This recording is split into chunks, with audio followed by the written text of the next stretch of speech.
How do you tell the difference between a good idea and a really bad one? Well, it turns out there's this powerful mental tool, kind of a secret key to scientific thinking that helps us do just that. It's called falsification. And I promise, once you get it, it's going to change how you see everything. So let's start with a really big question. When I say the word scientific, what actually pops into your head? Is there some magic ingredient, some special sauce that makes an idea or a theory worthy of that name?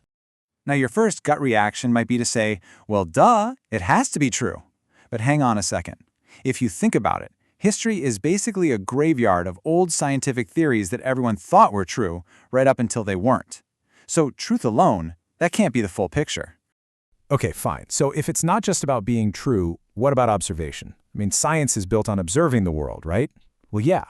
But astrologers also observe the stars, and really carefully. Folk remedies are based on generations of observation. That doesn't automatically make them scientific. We're definitely missing something here. What we really need is a clear dividing line, a kind of litmus test to separate what's real science from all the other stuff that just looks like science.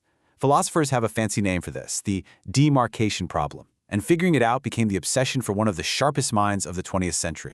So let's meet our protagonist, a philosopher named Karl Popper. I want you to picture him in the 1920s and 30s, walking the streets of Vienna, which was just this hotbed of radical new ideas about how the universe and even our own minds actually work. See, back in the 20s, Popper was surrounded by these huge, sweeping theories that seemed to explain everything. And this really bothered him. It's what led him to publish his big idea in 1934. And later, he would even apply these exact same principles to politics, arguing that a good society, just like good science, has to be open to being proven wrong if it wants to avoid disaster. This quote right here gets to the absolute heart of Popper's problem. He was looking at these super popular ideas of his day, like Freudian psychoanalysis, and he noticed something weird. They had an answer for literally everything. No matter what a person did, the theory could explain it away after the fact. And Popper realized, wait a minute, that's not a strength. That's a huge, critical flaw. And this is what led him to a totally brilliant insight. The real power of a scientific theory wasn't its ability to explain things with perfect hindsight. No, it was its courage to make a risky prediction about the future.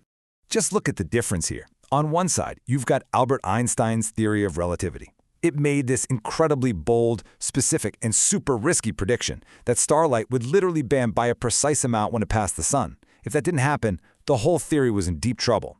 But on the other side, you had theories like psychoanalysis. If a patient got better, the theory's confirmed. If they got worse, well, that's just resistance, which also confirms the theory. See, it's a game you can't possibly lose, which means it's not really science. And that risk got very, very real in 1919.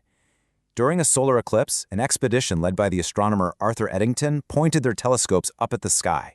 This was it, the moment of truth. If that starlight didn't bend exactly the way Einstein said it would, his beautiful theory would be completely shattered. But it did. The theory had survived its trial by fire. So, what do we call this incredible principle? This idea that a theory has to be vulnerable, that it has to be capable of being proven totally wrong. Popper gave it a name, falsifiability. Now, this is the most important part to get right. Falsifiability does not mean a theory is false. Not at all. It just means that the theory sticks its neck out. It makes a claim so specific that you could imagine an experiment or some observation that could prove it wrong. It's all about being testable, not about being invincible. The classic example makes this crystal clear. Just take this simple scientific hypothesis. All swans are white. For centuries, every single swan anyone in Europe had ever laid eyes on was white. Seemed like a pretty solid fact. But here's the thing. That statement is scientific because it's so easy to disprove. All you have to do is find one single black swan, and the whole hypothesis just crumbles. And guess what? The discovery of black swans in Australia did exactly that. The hypothesis was falsified, and just like that, our understanding of the world got a little bit better. That's science in action. So why on earth does a 100-year-old idea from a philosopher matter to you and me today? Because unfalsifiable claims are absolutely everywhere, and they're often disguised as legitimate arguments. Once you know what you're looking for, you'll start seeing them pop up all over the place. I mean, just think about conspiracy theories. Any evidence against the theory is just dismissed as being part of the cover-up, right? The theory is perfectly protected from reality. Or think about some new miracle cure. If it's only supported by stories and never actually tested against a placebo where it could fail, well, that's not science. You even see it in business, where a new strategy is called a win no matter what happens to the numbers. That's an unfalsifiable and pretty useless strategy. So why does all this matter so much? Because falsifiability is way more than just a rule for scientists. It's the guardrail that protects all of us from dogma and from getting stuck in intellectual dead ends. It's the engine of human progress. And like Popper himself argued, this willingness to be wrong isn't just the mark of a good theory, it's the foundation of a free and open society. Which really just leaves us with one final thought. This powerful idea isn't just for people in lab coats. It's a tool for every single one of us. So ask yourself, what beliefs do you hold that could never, ever be proven wrong? And where in your own life, in your own thinking, could you be a little more open, a little more courageous, and just a little more willing to be wrong?